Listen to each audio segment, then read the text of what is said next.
자, 국정원 민간 댓글 부대. 정태근 의원님께서 이번 사건이 그동안 국정원 사건 중에서 좀 심하게 느껴진다? 이렇게 예. 어디 SNS에다 올리셨나요?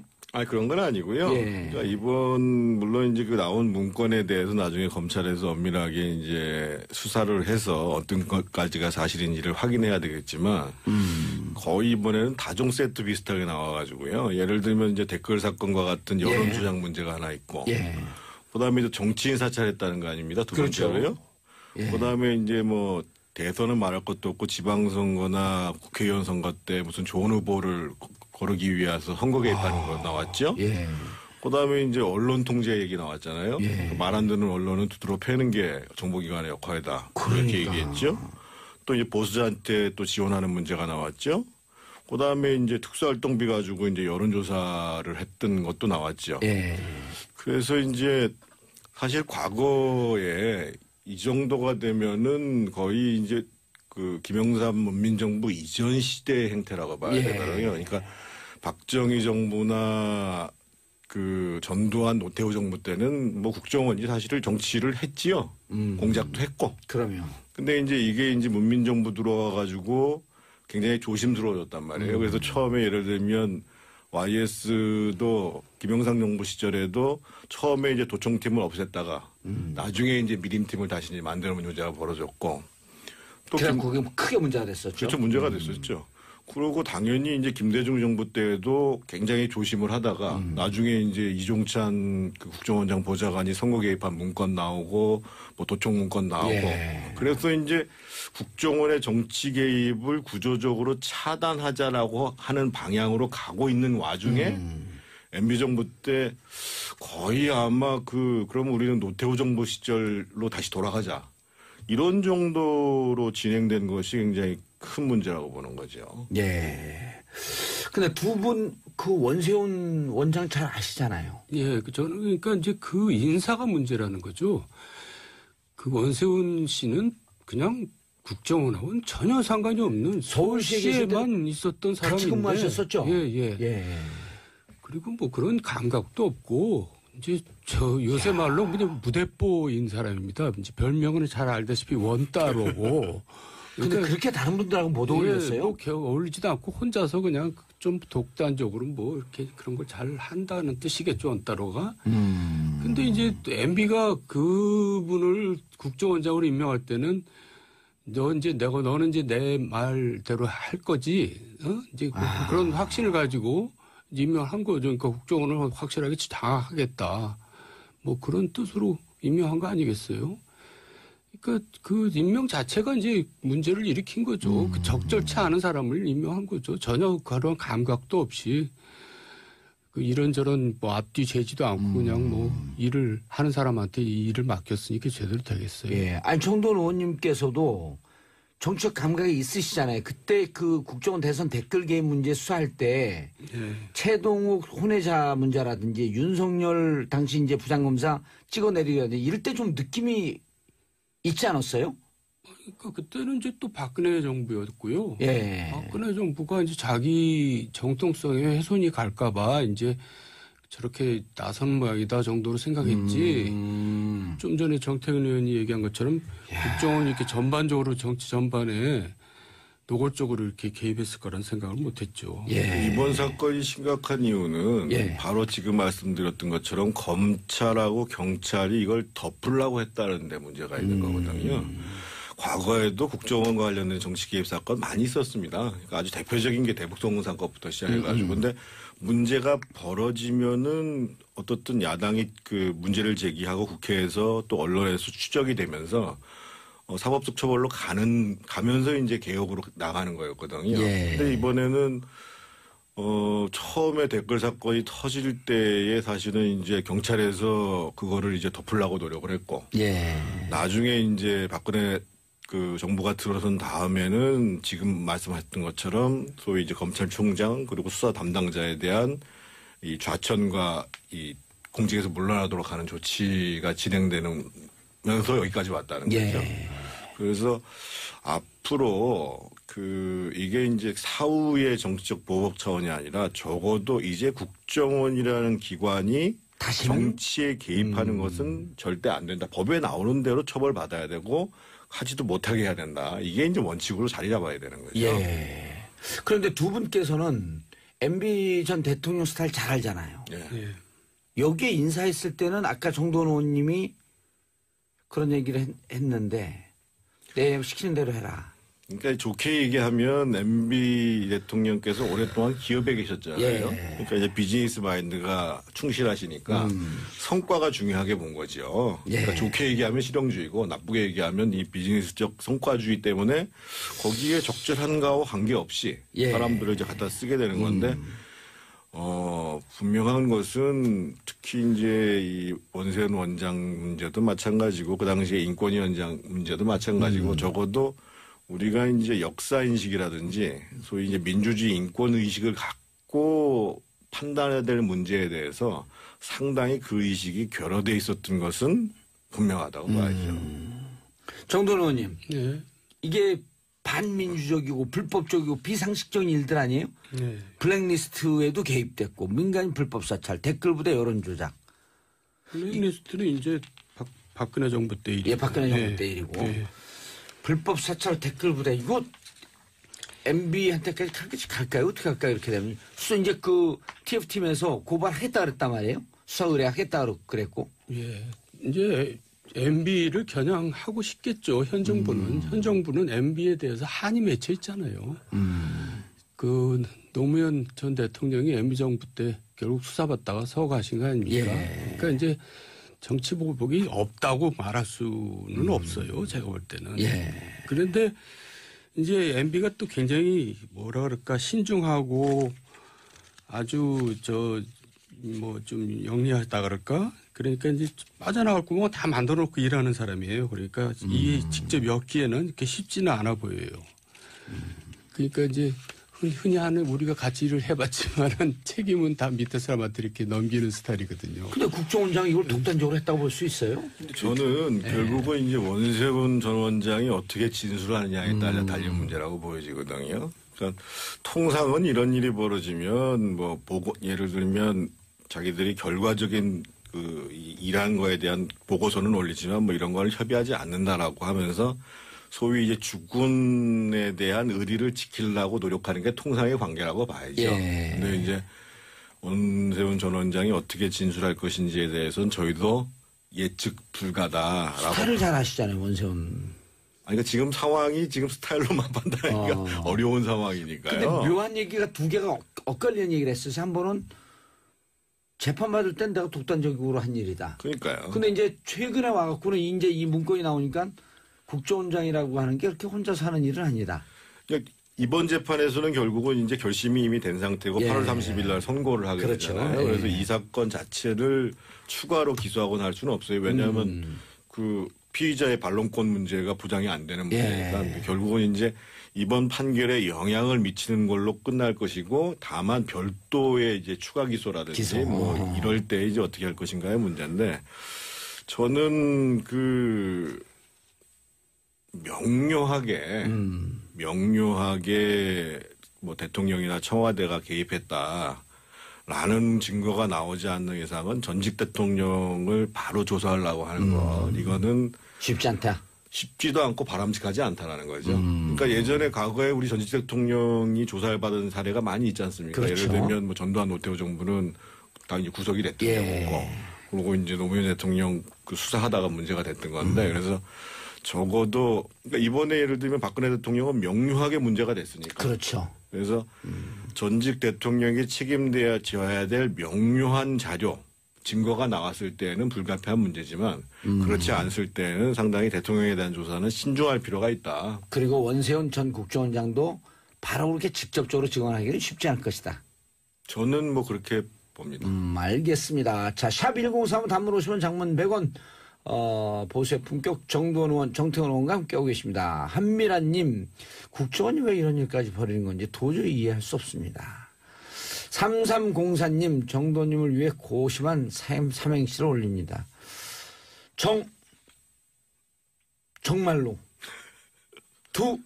두말하면 잔소리. 언제나 바른말 정말로 따봉. 야, 따봉이다 정말. 선생님 정말 심했다. 아, 팬클럽에서 보는 거 아니에요 이거? 알바인데요. 정돈 댓글 부대요? 네.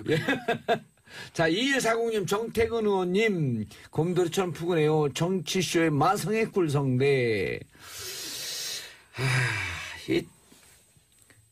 그런데 정돈 의원님, 네. 조사는 불가피하겠죠? 그러겠죠. 이제 새롭게 이제 그 중앙지검에서 예. 윤석열 지검장이 직접 수사를 지휘한다는 그런 기사가 나오고 있지 않아요? 예. 그러니까 이제 굉장히 판을 크게 벌릴 것 같은데요. 그러니까 조사가 불가피한 이유가요. 저는 이번 과정을 통해서 이제 국정원의 잘못된 관행이 되풀이 되는 것들이 정말로 끝나야 된다고 생각하거든요. 역대 대통령이 계속 처음에는 안 하겠다고 그러면서 자꾸만 유혹을 느끼는 거예요. 예. 그렇게 민주화 인권에 충실했던 김대중 대통령조차도 나중에 이제 이 도청 문제에 얽매였단 말이에요. 그래서 이번에 완전히 끌어버리는 계기가 되기 위해서라도 철저하게 조사가 돼야 되고 예. 또 한 가지는 지금 이 정도 국정원이면 사실은 일을 제대로 하는 게 아니라 아주 촌발 날리는 거거든요. 다 드러나는 거거든 말이에요. 그렇죠. 그럼 외국에서 우리 국정원, 한국의 최고 정보기관을 판단할 때 도대체 쟤들은 어떤 수준이냐. 쟤들하고 우리가 협의를 해야 되냐. 그러니까 국가 안보나 국가 안위를 위해서도 도저히 이렇게 수준이 안 되는 짓을 하고 있는 정보기관이 도움이 안 된다는 거예요. 아마 제가 보기에는 이 정도 수준이면 웬만한 우방국의 정보기관이 니들하고는 정보공유가 좀 곤란하다. 아하. 니들 알아서 해라. 거의 이 수준이라고 봐야 되는 거예요. 그러니까 그렇게 보니까 심각하네. 적폐를 청산하는가 동시에 국정원이 제대로 된 역량과 역할을 할 수 있게 위해서도 이번에 분명히 정리를 해야죠. 국정원이라고 하면은 보통 다른 나라 그 정보기관하고 정보공유를 하잖아요. 그럼요. 근데 이런 사건을 보면은 신뢰가 완전히 떨어졌다? 떨어진 정도가 아니라 뭐 같이 못할 것 같은데요. 그러니까 정치나 선거에 개입을 해도 좀 수준 높게 해야지. 무슨 댓글 부대 이런 진짜 치졸하게 짝이 없는 방식으로 이제 하고 앉았고. 그래서 궁금한 게, 예. 자, 국정원이 국내 정치에 개입하지 않는다. 그럼 사람들이 이제 좀 헷갈리는 부분이 있어요. 그럼 정보 취합도 안 할 거냐? 그 어디에서 경계를 봐야 되는 거예요? 그러니까 간단한 겁니다. 그러니까 국정원 개혁이나 검찰 개혁이나 사실 복잡할 거 없어요. 대통령이 권력자가 야 검찰 너 내 눈치 보지 말고 니네들 일 그냥 똑바로 해. 국정원 니네들 내 눈치 말고 일 똑바로 할 일 다 잘해. 그게 검찰 개혁입니다. 꼭 권력자가 개입을 하기 때문에 사적으로 이용하기 때문에 그게 이상하게 왜곡되고 이상한 일들 벌이고 그러는 거죠. 그러니까 결국 대통령 하기 나름입니다. 근데 이번에 지금 봉도사님 말씀에 조금 문제가 있는데요. 예. 예를 들면 검찰이나 경찰에서는 범죄와 관련된 정보를 수집을 하는 예. 겁니다. 국정원은 실제로 국가와 안위와 관련된 정보를 예. 수집하는 거고 국정원이 예를 들면 뭐 정태근이라는 국회의원이 뭐 이런 거 발언 생각하고 있다더라. 지금 나와 있던 것처럼 뭐 손학규는 이렇고 우상호는 예. 이렇고 안철수는 이렇고 그런 정보를 국정원에서 왜 취합을 해요? 국정원의 업무가 아니라는 거죠. 예. 아니 이제 그 보통 기관의 국정원 요원들이 파견 나오잖아요. 그걸 왜 나오냐고요. 그 이번 파견 안 나오겠다 이제까지 그랬거든요. 사실은 아이오라고 한 사람들이 그러니까 예. 뭐 좀 센 데 가서는 들범잡지만 약한 데 가잖아요. 그러니까 삼시사방에 다 가 있단 말이에요. 완전히 심지어는 무슨 갑질하죠. 뭐 보건복지부에도 가 있고 지방의 자치단체도 하고 그러는데 그 필요 사람들의 없다. 눈치를 왜 봐야 되냐고요. 근데 눈치를 보게 만들어요. 왜? 보고서를 이렇게 써가지고 여기 문제가 있는 식으로 보고서를 쓰면 국정원에서 취합해서 또 그거를 그중에 몇 개 골라가지고 청와대에 보낸단 말이에요. 그러니까 자기들이 전혀 자기들 할 일이 아닌데 예를 들면 공직자에 대한 감찰은 누가 합니까? 감사원에서 하면 되는 거예요. 그게 범죄다. 라고 감사원에서 고발하든지 범죄를 인식하면 경찰이나 검찰이 하든지 하면 되는 문제예요. 그러니까 재밌는 얘기가 국정원에서 서울시도 나왔을 거 아니에요? 그 사람하고 원세훈 이제 전 원장하고 친했을 거 아니에요? 서울시 오래 있었으니까. 5급입니다. 이제 원세훈은 국정을 모르니까 그 친구한테 의존하는 거예요. 그래서 국정원장 가서 그 친구를 4급으로 비서실에 데려다가 모든 걸 그 친구한테 다 맡기거나 의뢰하는 거예요. 그래갖고 그 친구가 국정원의 실세가 됩니다. 4급이. 인사를 다 하고 나중에 그 친구가 문제가 됐어요. 그러니까 얼마나 한심한 겁니까 이게. 그런 지경이에요. 사실관계를 들으니까 정말 한심하네요. 그러니까 저희가 그 예를 들면 노무현 대통령 말기에 김만복이라는 분이 국정원장 했잖아요. 근데 그때부터 시작해가지고요. 국정원의 수준이라는 게 도저히 상상하기 어려울 정도로. 그런 데에다가 왜 우리가 그건 1조 원에 가까운 예산을 들여가지고 그것도 상당수는 특수활동비라고 해서 어디다 쓰는지도 모르잖아요. 그렇죠. 이렇게 하면 안 되는 겁니다. 연 9천억 정도가 특수활동비인데 그중에 반이 국정원에 갔다는 거 아니에요? 그러니까요. 그래서 앞으로 어떤 대통령 또는 뭐 그 권력 시스템이 바뀌어서 내각제가 되든 어떻게 됐든 저는 이 정보기관 특히 우리 같이 분단하에 있는 최고 정보기관의 수장을 정말 잘 인선하는 것이 중요하고 그 수장이 된 사람은 권력을 위해서가 아니라 나라를 위해서 일을 해야죠. 나라를 위해서. 알겠습니다. 각 기관에 파견대에 나와 있던 국정원 요원들 그거 다 다시 불러들이고 파견하지 않겠다라고 이제 송 원장이 그랬거든요. 그게 정상적이다. 당연하죠. 필요 없다. 여러 번 그랬어요. 정권마다. 근데 그게 이행이 안 된 거죠. 이번에 되겠죠. 이번에는. 네. 여기 예를 들면 뭐 1년에 30억 썼다고 그러는데요. 그거 가지 말고 이 컴퓨터 요즘 AI 시대인데 온라인에 그 제대로 정보를 분석할 수 있는 시스템을 갖다 놓는 게 낫죠. 그렇죠. 그 요원들 나가고 그 수공업적으로 그 정보 가져오는 것보다도 소리를 하는 거죠. 도대체. 아날로그식으로 일을 하는 거죠. 최근 국가정보원의 적폐청산 태스크포스 활동이 관심을 끌고 있죠. 특히 이명박 정부 시절에 국정원에서 이른바 민간인 댓글 부대를 운영했다는 발표가 있은 후에 정치권에서는 이 기회에 적폐청산을 확실히 해야 된다. 아니다. 이거는 정치보복이다. 이런 공방이 오가는 상황인데요. 나 역시 피해자다. 이렇게 나선 분이 계십니다. 바로 여러분이 잘 아시는 이재명 성남시장인데요. 전화 연결해서 입장 직접 들어보겠습니다. 시장님 안녕하십니까? 네, 안녕하세요. 이재명입니다. 요새 예능 프로그램에서 자주 봬요. 네? 그렇군요. 네. 아니 근데 예능 프로그램 나가시니까 본인은 어떤 생각이 드세요? 뭐 저한테는 기회 요인일 수도 있죠. 국민들 입장에서는 정치인이 실제로 저렇게 사는구나, 그냥 보통 사람이구나 이렇게 생각하는 면도 있을 것 같고요. 네. 또 저희 입장에서는 일면만 또 제가 또는 공격적 요소를 가진 사람이어서 뭐 이렇게 너무 그런 거를 누그러뜨릴 수 그런 있다. 점들을 조금 해소하고 실제 있는 모습대로 보여줄 수 있는 뭐 그런 좀 좋은 점이 있는 것 같습니다. 예. 아니 뭐 사람들이 사모님 칭찬도 많이 하더라고요. 저보고 집에서 먼저 경선하고 나오라고 이런 얘기하고 그럽니다. 그죠. 네. 네. 자, 감사합니다. 네. 근데 이재명 시장께서 나 역시 피해자다 이런 네네. 말씀이시다. 어떤 내용입니까 이게? 뭐 대체적으로 저희에 대해서 부정적 이미지를 가진 국민들이 아는 얘기라고 하는 게 이제 종북 또 뭐 가족한테 욕했다는 폐륜 또 뭐 논문 표절 뭐 이런 거였는데요. 네. 이게 2012년부터 시작된 일이었고, 예. 네, 여기 이 종북 폐륜 뭐 표절 이런 얘기 배후에 전부 국정원이 실제로 끼어 있었습니다. 구체적인 증거가 있으세요? 물론 있죠. 첫째로 이게 시작된 것이 2012년이었는데 네. 그때 당시 통진당 수사가 시작된 시점이었는데요. 저희 가족한테 국정원 직원 김 과장이라는 친구가 이제 접근을 해가지고 예. 가족 분란을 만들어냈죠. 저희 형님한테 이재명이 간첩 30명하고 9월 말까지 구속된다. 뭐 간첩이다. 뭐 이렇게 얘기를 하는 거죠. 그러니까 우리 형님은 그 말을 100% 믿고 이제 국정원에 계속 출입하고 이러면서 저를 이제 종북 시장이다. 북한을 추종하는 시장이다. 이런 식으로 대대적인 공개적 공격을 시작해서 집안 분란이 생겨나서 결국은 뭐 아주 안 좋은 일이 벌어졌죠. 그게 또 뭐 대대적으로 문제됐고요.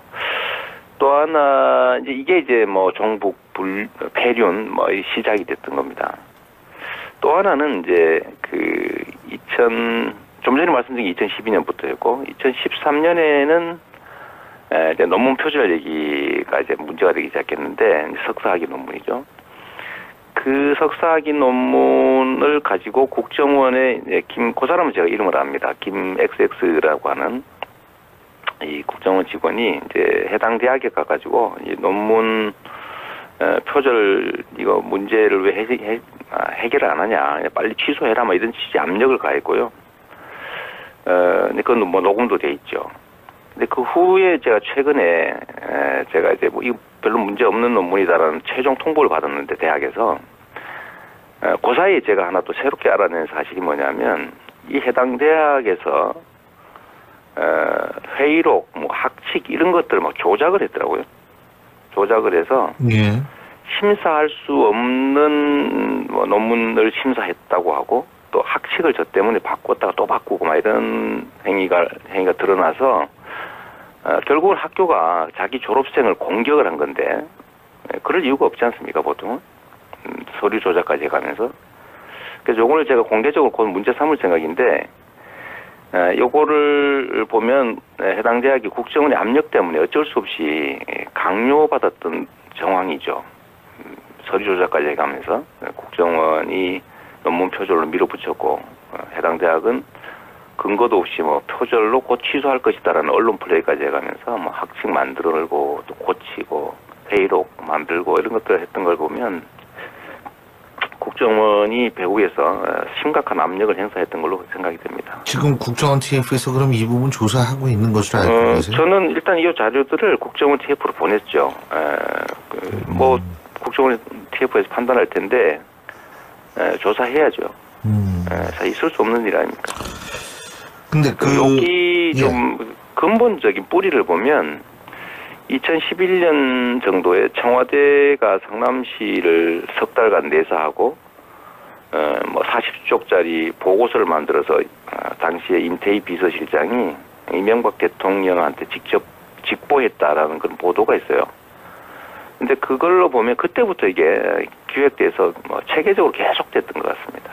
근데 이제 이거는 여론 조작이 아니라 정치인 이 사찰 압력이죠, 그죠? 사찰 뭐 정치 공작이죠. 정치 공작, 그죠? 선거 개입 정치 공작.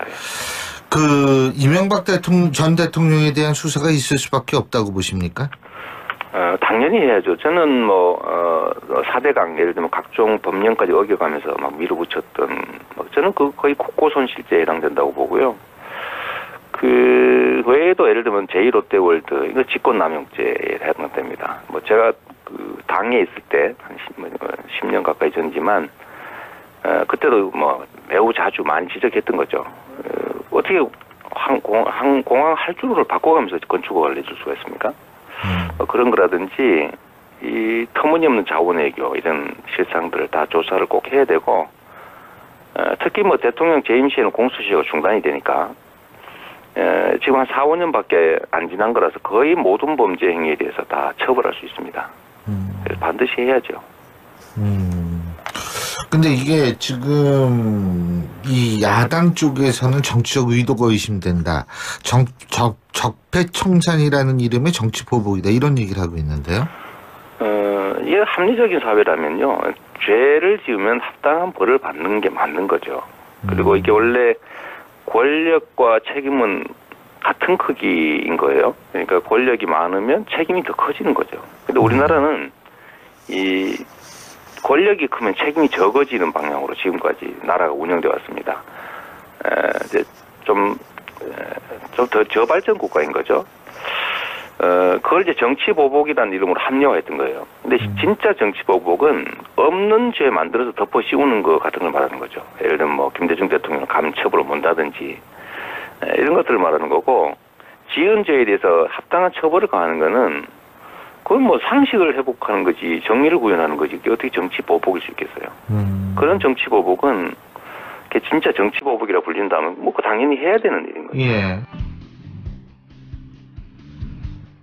적폐청산의 길목마다 나오는 이름이 있다. 이런 말들이 요즘 있습니다. 바로 이명박 전 대통령인데요. 자, 이 이명박 전 대통령과 최근에 지속적으로 등장하고 있는 댓글 사건을 비롯해서 적폐청산의 길목 마주치는 이 현상 한번 짚어볼까 합니다. 저희가 이분을 소개할 때 이렇게 소개했었습니다. 이명박 정권 탄생의 1등 공신이었으나 그 혜택은 입지 못하고 집권 초기에 이미 밀려난 분이다. 네. 그래서 풍운하라고 제가 했었습니다. 정두원 전 의원 연결됐습니다. 안녕하십니까? 네, 안녕하세요. 네, 오랜만입니다, 의원님. 네, 그렇습니다. 최근에 댓글 사건에 자꾸 이제 이명박 전 대통령 이름이 거론되다 보니까 네. 이런 이야기를 측근에서 했다고 보도된 게 있습니다. 선을 지켜라. 정권이 100년 가는 줄 아느냐. 네. 이런 말을 했다고 하는데 이 일부 측근의 의원님은 들어가지 않으시죠? 글쎄, 측근이 누군지는 모르겠는데 뭐 그런 말 할 수도 있겠죠. 네, 뭐 측근으로서는 할 수 있는 말이죠. 예. 예, 왜냐면 아무래도 칼끝이 MB를 향하고 있는 것 같으니까 저도 그런 생각이 드는데요. 이번 사건에 대해서는. 칼끝이 그쪽을 향하는 것 같다. 뭐 많은 사람들이 그런 생각을 하긴 하는 것 같습니다. 근데 제가 이제 질문을 드린 이유는 정권 탄생의 1등 공신이라고 표현되고 그게 사실이긴 하지만 최근에 이명박 대통령과 가깝게 지내시거나 그러지는 않으시는 거죠? 물론이죠. 예. 네. 마지막으로 만나신 게 언제입니까? 뭐 기억도 안 납니다. 그래서 그쪽 사정을 알면서도 또 어느 정도 객관거리가 있는 분으로 생각하다 보니 의원님밖에 떠오르는 분이 없어서 저희가 모셨습니다. 네. 자, 이 댓글 사건만을 따로 놓고 보자면 결국 원세훈 전 국정원장의 작품인데 TBS 김종배 색다른 시선 출연하셔서 이런 말씀하셨어요. MB의 운명은 결국 원세훈 전 국정원장에게 달려있다. 이게 어떤 의미인지 좀 설명해 주십시오. 그러니까 이제 그 선에서 끝났는지 네. 아니면 진짜 정권 차원에서 한 건지 이제 수사를 하지 않겠어요? 예. 그러면 원세훈 전 원장 입장에서도 그동안에 이제 형도 살았고 또 앞으로 또 살아야 되고 네. 이것까지 또 덧붙여지면 또 많이 살아야 되는데 이게 부담스럽겠죠. 그래서 조금 더 감하고 싶은 생각도 당연히 있을 거고요, 인간으로서. 그러다 보면은 어떤 태도를 취할지 저도 참 귀추가 주목되는데요. 그러니까 이걸 보고 했느냐, 예. 네. 지시를 받았느냐라는 질문에 아니다, 내가 다 했다. 라고 하느냐, 아니면은 뭐 일부 보고한 것도 있다. 에 따라서 만약에 이제 일부 보고했거나 알고 있었다 이렇게 얘기가 되면 결국은 이명박 전 대통령까지 갈 수밖에 없을 것이다. 그래서 운명이 거기 달렸다. 이렇게 말씀하신 거죠? 그렇죠. 그러니까 상식적으로 생각하면 이제 보고를 했다고 볼 수밖에 없거든요. 상식적으로. 그런 내용을 보고를 안 했겠어요. 근데 이제 어떤 자세를 가지고 있을지 저도 잘 모르겠어요. 사실 뭐 말씀하신 대로 이게 이제 그 당시만 지금이야 큰 문제가 됐지만 그 당시만 하더라도 몰래 해낸 자신의 공이었단 말이죠. 네. 네, 그렇죠. 그러면은 뭐 자신의 직속상관 유일한 직속상관에게 자랑했으면 해직을 몰래 감춘다는 게 더 이해가 안 가는 일이요. 보고했을 법한데. 그러니까요. 근데 그렇게 밝힐지 안 밝힐지. 네. 이 많은 사람들이 궁금해하는데 원세훈 전 국정원장은 어떻게 발탁이 된 겁니까 당시에? 그러니까 저하고 이제 제가 서울시 부시장 할 때 그 상수도 사업소장도 하고 경영관리실장도 하고 이제 서울시에 쭉 있던 분이에요. 예. 그런데 뭐라 그럴까 뭐 국정원장 뭐 그때 행자부 장관 발탁할 때는 뭐 그럴 수 있다고 생각했는데 국정원장으로 발탁할 때는 저희들도 너무나 깜짝 놀랐어요. 왜 놀라셨습니까? 왜냐면 전혀 어울리지 않는 사람이거든요. 그러니까 이제 그런 정무적인 감각이나 이런 거는 전혀 없는 사람이고 또 별명이 뭐 잘 알려져 있지만 원따로거든요. 그러니까 그냥 뭐 굉장히 혼자서 이렇게 뭐 활동하고 혼자서 판단하고 좀 독단적이고 위에서 시키는 대로 하고 그런 사람입니다. 그러니까 국정원장 정도는 굉장히 많은 생각을 해야 되고 많은 경험을 가지고 이제 정치적인 입장에서도 굉장히 좀 뭐랄까 노예해야 되거든요. 근데 전혀 그런 사람이 아니거든요. 근데 어떻게 발탁이 됐죠? 그러니까 이제 MB 인사의 특징은 뭐냐면 적재적소는 전혀 아니고 전문성이나 이런 건 고려하지 않고 모든 건 다 내가 알아서 하고 내가 시키는 대로 그냥 잘하는 사람이 이제 최고라고 생각하는 인사죠, 보통 인사가. 그러니까 시키는 대로 잘하거든요. 그러니까 발탁을 한 것 같아요. 그러면은 이거는 물론 의원님 의견으로 된다는 보장은 없지만 당연히 네. 밝힐까요? 이 분의 성향상? 글쎄요. 근데 어쨌든 그런 걸 떠나서요. 네. 국정원장이 이제 좀 전에 얘기했지만 뭐 정치 공작을 하려면 수준이 있는 공작을 해야지. 기껏해야 사람들 모아놓고 댓글이나 달고 앉았고 이게 진짜 남의 나라 국정원 그런 기관에서 보면 얼마나 웃기겠어요. 저것들은 진짜 되게 한심한 나라다, 뭐 한심한 기관이다 그렇게 생각할 거 아니에요. 저는 그런 점에서 정말 창피하다고 생각해요. 정치 국내 정치에 개입하는 것도 뭐 잘못된 거지만은 그 수준이 웃긴다 이거죠. 맞습니다. 네, 그렇게 생각하시는 분들 많았고, 근데 이제 일부 측근이 그 100년 가는 줄 아느냐. 라고 말한 대목은 아마도 이것을 정치 보복이라고 봐서 이런 반응을 한 것 같습니다. 그러면서 이제 가만히 있지 않을 수도 있다. 이런 말도 했거든요. 가만히 안 있으면 뭘 어떡하겠어요. 힘도 하나도 없는 사람들이. 그러니까 그런 이제 얘기는 뭔가 겁에 질려서 하는 얘기인 것 같고. 예.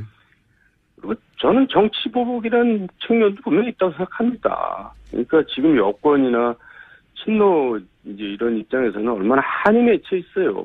그 당시 MB 정부 시절에 이제 노무현 대통령이 수사 갔다가 돌아가셨잖아요. 그러니까 한이 있죠. 저는 정치 보복이라는 면도 당연히 있다고 생각합니다. 뭐 단어 선택의 문제인데 물론 그런 감정 가진 분들이 분명히 있을 수 있죠. 예. 네. 근데 이제 보복이라고 하면은 이제 법적인 문제가 없는데 만들어서 뒤집어 쓰는 거 아니냐 이런 뉘앙스가 깔려 있다면 어쨌든 법적인 문제, 불법이 있었으면 그런 감정이 있다고 그냥 봐줄 수는 없는 거 아니겠습니까? 물론이죠. 그러니까 이제 그런 게 깔려 있다는 뜻에서 한 얘기고요. 네. 근데 또 MB가 굉장히 신중하고 치밀하고 굉장히 뭐랄까 의심도 많은 사람이라서 그렇게 쉽게 또 이렇게 걸려들지는 않을 거예요. 제가 볼 때는. 쉽지 않을 것이다. 네, 그 양반이 그냥 자국을 남기고 그런 사람이 아니거든요. 자국을. 의원님이 당하실 때도 그랬나요? 자국 없이. 아니, 평소에 이제 무슨 그런, 뭔가 좀 부담스러운 일이 있을 때는 본인이 책임을 안 지려고, 이제 굉장히 밑에다 책임을 전가시키려고 뭐 이렇게 많이 해요. 평소에도. 예, 그러니까 이제 뭐 그런 입장 곤란한 일 같은 게 벌어질 때는 뭐 이렇게 보고를 할 때 아무 얘기를 안 하고, 뭐 알아서 하든지 말든지 뭐 이런 식으로 항상 이제 내가 언제 하라 그랬어? 이제 뭐 이런 거죠. 문제가 되고 나면 항상 그렇게. 저도 그런 걸 많이 겪어봤기 때문에 아하. 이렇게 쉽게 이렇게 걸려들 것 같지는 않아요. 그렇다면 네. 뭐 아주 많은 사건들이 있습니다만 그리고 그 중에는 이명박 대통령 혹은 그 측근들은 아주 억울하다고 하는 사건도 있을 수 있는데 네. 이거는 아마 점점 진행될수록 석연치 않은 구속들이 많이 나올 것이다. 이렇게 생각하시는 대목도 있어요. 예를 들어서 롯데, 혹은 뭐 자원외교, 혹은 본인이 생각하시는 여기가 좀 어렵다 하는 대목이 있습니까? 사건? 그러니까 사자방. 4대강, 자원외교, 방산 이쪽은 박근혜 정부 때 뒤질 만큼 뒤졌거든요. 박근혜 정부가 이명박 정부에 대해서 굉장히 뭐랄까 정말 호의적이지 않고 거기도 뭐 정치보복적인 성격이 많았거든요. 수사를 하면서. 근데 이제 나오지 않았으니까 그걸 뭐 지금 와서 캔다고 해서 저는 별로 나올 것 같지는 않고요. 다 턴지는 않은 것 같긴 한데 어쨌든 그렇게 생각하시고 예. 예. 다만 롯데 이제 타워 부분은 괜찮은 점이 많죠. 그때 분명히 청와대 차원에서 전방위적으로 압박을 가했거든요. 공군이나 이런 군에 대해서. 기무사령관, 경호실장까지 동원되면서 그냥 군인들을 회유 설득하고 그랬거든요. 이 사안은 의원님이 좀 자세히 아시지 않습니까? 많이 알려져 있죠. 실제로 그렇게 했으니까요. 그러니까 군이 반대하는 것을 기무사부터 여러 기관을 동원해서 군을 압박해가지고 찬성하도록 만들었다. 예. 거기까지는 어느 정도 알려져 있고 의원님도 주장하셨고 그런데 이제 그냥 롯데가 좋아서 이뻐서 그런 게 아니라 원래 이명박 대통령 스타일상 주고받는 게 있지 않았겠습니까? 그렇게까지 했다면? 아니, 그러니까 그거를 이제 투자 활성화 차원에서 그걸 했다고 그러는데, 투자 활성화 차원에서 하는데 이렇게 청와대가 나서서 국가안보실까지 나서서 이렇게 압박을 가고 그러냔 말이에요. 그건 좀 심한 거죠. 뭔가 무리를 한 거죠. 그렇게까지 무리를 했던 이유는 뭐라고 추정하셨습니까, 그때, 당시? 그러니까 이제 거기까지만 얘기하겠습니다. 제가 내용 증거도 없이 얘기를 하겠어요. 하여튼 그때 당시 이거 단순한 투자 활성화 때문에 이렇게까지 하는 거는 너무 이상하다 이렇게 생각하셨다는 거죠? 네, 그건 너무 이상했어요. 네. 뭐가 뒤에? 심했어요. 네. 그렇다고 뭐 뒤에 정확한 거래가 어떻게 있었다라고까지는 말할 수 없지만 여기는 이상하다. 그걸 제가 어떻게 알겠어요. 그걸 저한테 알 정도로 하겠어요. 그때는 이미 차측근이 아니셨기 때문에. 아니, 차측근이라도 그런 건 모르게 하죠. 그걸 어떻게 알게 해야. 이명박 대통령 스타일이 그렇습니까? 차측근들도 다 서로 모르게 합니까? 그건 누구나 다 마찬가지죠. 무슨 만약에 거래가 있었다면 그걸 알게 하는 사람이 어디 있어요. 이명박 대통령이 예를 들어서 혼자 다 하진 않았을 거 아닙니까? 누군가 시켰을 거 아닙니까? 이런 일들 누가 했나요? 모르십니까? 짐작이 가는 사람이 있지만 그것도 제가 한번 얘기할 수는 없죠. 짐작이 가는 사람이 있긴 있으시군요. 네. 그거는 저희 스튜디오에 나올 때 따라 한번 얘기해 주세요. 네. 자, 제가 오늘 다음에 또 모시겠지만 이 사건의 이 적폐청산 과정에서 계속 이름이 나올 것 같아서 오늘 적절하게 떨어져 계시지만 이명박 대통령의 스타일을 정확하게 알고 계신 분들 통해서 이제 어떻게 그쪽에서 반응할까 여쭤보고 싶어서 연결한 건데 논두렁시계 사건 같은 경우는 어떻게 생각하십니까? 이게 국정원 작품이라고 이인규 전 중수부장이 주장하고 미국에 최근에 가버렸는데. 네. 그게 제가 사실을 모르니까 뭐라고 얘기는 할 수가 없죠. 근데 어쨌든 국정원에서 하는 일들이 그렇게 좀 이상한 일들을 많이 했어요. 당시 이명박 전 대통령이 노무현 전 대통령에 대해서 어떻게 생각을 했나요? 어떤 인식을 가졌나요? 쉽게 해서 광우병 사태 때 이제 촛불 시위 때 많이 당하지 않았습니까? 예. 그걸 당했다고 생각을 했었겠죠. 그리고 촛불이 노무현 전 대통령 측의 작품이라고 생각했었던가요? 그 세력이 이제 결국 이제 주동을 했다고 생각을 하는 거고, 또 그거를 부추긴 인간이 있었어요. 그 당시에 국세청장인가 하는 인간이. 아하, 예. 이제 누굴 잡으려면 누가 어떻게 하면 된다. 이제 자기가 살아남으려고, 자기가 교체 위기가 의원님 생기니까, 예. 3부에 5분만 더 하시죠. 네. 알겠습니다. 거기까지만 하죠. 그 사이 이명박 전 대통령 이름이 자주 거론됩니다. 원세훈 댓글 사건 그래서 관련해서도 그렇고요. 이명박 하면 또 떠오르는 기자가 있죠. 바로 주진우 기자입니다. BBK 건, 내곡동 사저 이런 것들을 특종 보도해서 이 특검으로 쭉 이어지게끔 만들었던 주진우 기자. 이번에 주진우의 이명박 추격기라고 하는 책을 펴냈네요. 그래서 오늘 스튜디오에 모셨습니다. 어서 오십시오. 안녕하십니까, 주진우입니다. 네. 얼마나 추격한 겁니까? 10년이 조금 넘었네요. 네. 다른 건 몰라도 다른 취재 하다가요. 네. 이명박 대통령하고 이명박 대통령의 돈 얘기가 나오면 무조건 달려갔습니다. 그래서 많이 다녔습니다. 미국도 여러 번 갔고요. 네. 싱가포르, 홍콩, 스위스, 독일, 조세 피처인 버진 아일랜드 쪽에 있는 케이만군도 또 다녀왔습니다. 그래서. 책상에 아예 그 이명박 전 대통령 관련된 박스가 따로 있다면서요? 저는 정리벽이 없어서요. 기자로서 되게 치명적인 일인데, 그런데 이명박 대통령 자료는 많이 모으지는 못했어도 한 10박스 이상 있습니다. 책상에 가장 중요한 열에 있는 책은 다 이명박 관련 서적이고요. 밑에. 왜 그렇게 쫓아요? 저는 국가가 국민을 위하고 국민의 생명과 안전을 위해야 된다고 이렇게 생각하는데, 이명박 대통령은 국가를 자기 사익을 위해서 썼다고 이렇게 봅니다. 이명박 정부 때 대한민국의 법치주의, 민주주의가 역행했고 이 모든 것이 이명박 대통령과 그 주변 사람들의 이익, 특별히 돈에 의해서 이렇게 결정이 됐다고 보기 때문에 제가 이명박 대통령은 꼭 좀 쫓아다녀야 되겠다 생각했습니다. 그래서 이 책의 부제가 저수지를 찾아라. 네. 그 저수지는 바로 그 돈이 모여 있는. 네네. 비자금 저수지를 말합니다. 네.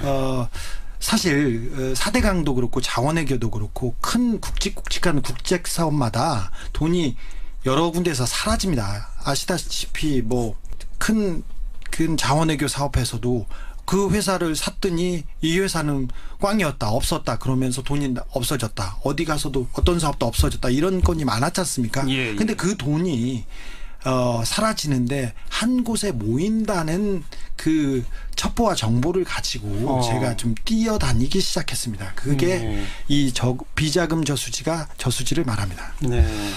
그런데 뭐 지금 언급하신 4대강 특히 자원외교, 네. 뭐 자원외교 캐나다 하베스트가 크고요. 예. 그다음에 뭐 어마어마한 돈을 투자했는데 네. 다 날렸다. 네. 뭐 이런 얘기들은 우리도 많이 방송을 했는데 네.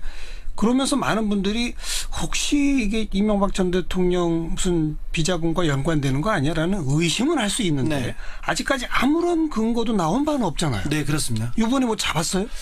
잡지는 못했어요. 그런데 그 제보와 정보를 가지고 그 주변까지는 쫓아갔습니다. 몇 년 전에 한 분이 이렇게 찾아왔습니다. 그런데 그분은 이명박 대통령의 측근이었고 같이 자원외교 관련된 비즈니스를 했다고 합니다. 예. 성공적으로 그 프로젝트를 완성해서 자기도 어마어마한 목돈을 가지고 그리고 외교관 여권을 받고 해외로 나갔어요. 나가서 해외에서 쇼핑하고 여행하다가 보니까 한국에서 다른 공범들은 잘 살고 있는 거예요. 자기만 해외 도피를 한 거예요. 네. 그래서 들어와 보니까 다른 친구들 공범들은 더 돈을 많이 받았다는 것 때문에 약간 뭐라고 해야 돼요? 배가 아파서 네. 이런 것이 분노로 되면서 저를 찾았어요. 그래서 저한테 몇 가지 정보를 알려줬는데 어느 계좌까지도 알려줬습니다. 그런데 제가 이렇게 그 정보를 가지고 이렇게 하나씩 두씩 두드려 보니까 신빙성이 굉장히 있었습니다. 그런데 그 계좌는 차명 계좌고 남바로 돼 있어요. 비자금 계좌가. 계좌명도 남바고 계좌 이름도 남바예요. 그래서 저희가 가서 찾을 수 있는 거는 한계가 있었어요. 네, 그래서 네. 거기까지 가서 좌절하고 네. 비슷한 건으로 가서 좌절하고 그래서 이렇게 쫓아갔던 내용들을 어느 정도 신빙성 있는 정보들만 가지고 좀 모았습니다. 그리고 다른 얘기도 좀 넣고요. 그러니까 저수지를 찾는 추격을 하긴 했는데 네. 못 찾았군요. 아직은. 실패했다고 하는데 아직 저의 저수지 찾기는 아직 물론 진행 뭐 중입니다. 계속 되겠습니다. 네. 근데 의심은 가지만 네. 입증이 안 됐을 때 네. 이거는 어떤 액수가 뭐 이명박 전 대통령의 돈이다. 네. 이렇게 주장하면 특정할 수는 없죠. 그렇게 되면 명예훼손 되는 거 아닙니까? 그렇죠. 예. 예. 안 그래도 제가 이명박 정권에서 이명박 대통령 주변에서 소송을 너무 많이 당해가지고요. 아직도 여러 건이 있는데 네. 이 부분도 소송을 감수하고 쓰기도 했지만 소송에서 제가 이명박 대통령 측근들한테 소송을 여러 건 당했지만 다 이겼어요. 아직 감옥에 안 가고 네. 있습니다. 네. 그런데 이 부분도 다 제가 증명해낼 수 있는 부분만 썼습니다. 저수지의 실체를 파악하는 것까지는 실패했으나 네. 그 부분 중에 확인된 것들은 몇 개 있다. 네, 그렇죠. 하나만 얘기해 보세요. 캐나다 노스역이라는 동네에 있는데 거기에서 개발 사업을 한다고 회사를 세웠습니다. 네. 농협에서 대출을 해줍니다. 210억 원을. 그런데 그 대출 사건은 210억 원을 대출해 주는데 회사를 세운 그 다음 날 대출을 해줘요. 설립 다음 날? 설립 다음 날 대출 승인을 해줍니다. 그래요? 그런데 그 대표이사는 아무런 실적이 없었고요. 실업자였고요. 그래서 보증인 그다음에 담보 이런 것도 아무것도 없었습니다. 제가 200만 원을 농협에서 대출을 하려고 하면 정말 많은 서류를 원하고요. 그리고 아니 자본금도 없습니다. 없는 회사인데 네. 해외에 있는 회사인데 설립 하루 만에 210억이 예. 그다음에 한두 달 만에 그 돈은 사라집니다. 그 돈은 사라지는데 농협에서 이 돈에 대해서 전혀 묻지 않습니다. 그 회사는 어떻게 됐어요? 그리고 회사는 공중분해됐죠. 그 회사는 농협에서 돈을 많이 가져왔다고 해서 캐나다에서 돈을 그 분양대금을 받아서 더 큰 덩어리로 1,몇백억을 만들어서 사라졌습니다. 이 회사가 사라졌는데 농협에서 돈을 빌려줬으면 찾아야 될 거 아닙니까? 예. 찾아주지 않습니다. 그 내역을 쫓아가 봤더니 농협에 그 이명박 정부 초기에 취업한 비정규직 몇몇 사람들이 취업을 하자마자 한 첫 번째 프로젝트였어요. 근데 그분들이 한 프로젝트가 인도네시아, 캄보디아, 해외에 여러 사업을 했는데 다 이런 식으로 망했어요. 망했는데 농협에서 절대 찾지 않습니다. 그래서 농협에서 이게 문제가 돼서 어떤 분한테 의뢰를 했더니 그 국제변호사분께서 이 문제를 따져봤더니 이 돈이 캐나다에서 케이만 군도라는데 있다. 조세 회피처럼? 조세 회피처에 있다는 얘기를 농협에 해줍니다. 예. 그랬더니 농협에서 이 변호사를 못하게 하고 자릅니다. 그리고 사실관계를 막습니다. 그래서 농협에서 캐나다 대출권에 대해서 얘기하는 것은 거의 금기였습니다. 근데 알고 보니 그때 이명박 정부 초기에 고용된 몇몇 사람, 해외 프로젝트 파이낸싱을 하라고 고용된 몇 사람이 이명박 대통령 주변하고 밀접한 관련이 있는 사람이었어요. 그래서 이런 프로젝트를 하고 그 사람들은 승승장구합니다. 그분 중에 한 분은 아침에 출근하다가 저수지에서 발견됐습니다. 그러니 의문의 죽음? 의문의 죽음입니다. 경찰에서는 자살이라고 하는데 그 돌아가신 분의 부인한테 물어봤더니 아이들도 잘 크고 죽을 이유가 하나도 없다. 억울하다. 이렇게 얘기하십니다. 그런 내용이 있는데 이 부분은 공신력 있는 분께서 이 돈의 흐름을 보고 거대한 비자금 저수지를 봤어요. 그래서 수사가 어렵지 않습니다. 그래서 농협에서 고소만 하면 캐나다 검찰이 그런데 안 하고 있다? 네. 근데 절대 안 합니다. 그렇게 사라진 돈이 이명박 전 대통령 쪽으로 갔다는 근거는 또 없잖아요. 거기까지는 제가 증명하지 못했습니다. 근데 그 앞에까지 거대한 비자금 저수지가 있으니 이 부분을 조사해달라. 이건 공권력 있는 기관한테 제가 호소하는 내용이기도 하고 국민들이 여기에 관심을 가지면 수사를 해서 비자금의 실체를 밝힐 수 있다. 여기까지가 제가 하는 내용입니다. 또 있습니까? 그런 게? 심플한 걸 얘기해야 되는데 비자금이라는 게 굉장히 어려워서요. 회사를 만들어요. 회사를 만들어서 그 돈을 이쪽에다 돈을 쏘아줍니다. 아니면 돈을 여기에 투자를 합니다. 그리고는 이 회사가 없네. 그리고 회사를 망가뜨리고 돈이 사라집니다. 그런데 그 회사에 돈이 들어오는 건 어디서 들어와요? 정부에서 투자하지 않습니까? 자원외교 같은 경우는 뭐 공사라든지 정부에서 계속 돈을 줬지 않습니까? 그리고 하베스트 같은 경우도 정부에서 우리나라에서 4조 넘는 돈을 줬는데 나중에 확인해 봤더니 4조 원이 들어가는 회사가 200억 원짜리라는 거 아니에요. 그러니까요. 200억 원짜리를 4조 원을 주고 샀으면 그 몇 조가 어디로 사라졌을 거 아닙니까? 근데 그 돈이 사라집니다. 그 돈이 사라지는데 그 돈이 이렇게 흩어지는데 넘버 컴퍼니 아까 말했던 그 비자금 통장으로 이렇게 사라집니다. 그래서 그걸 쫓으면 비자금 통장에는 다 가명인가요? 비자금 통장은 가명인데 주로 어떤 형식이냐면요. 1달러나 10달러짜리 회사를 세워요. 주식이 한 페이퍼 주에. 컴퍼니. 그거 하는데 그 페이퍼 컴퍼니가 그 계좌를 소유하고 있습니다. 그래서 아무도 누가 주인인지 누가 주민인지 모릅니다. 그리고 조세회피처에서는 차명으로 그 계좌를 만들 수 있어요.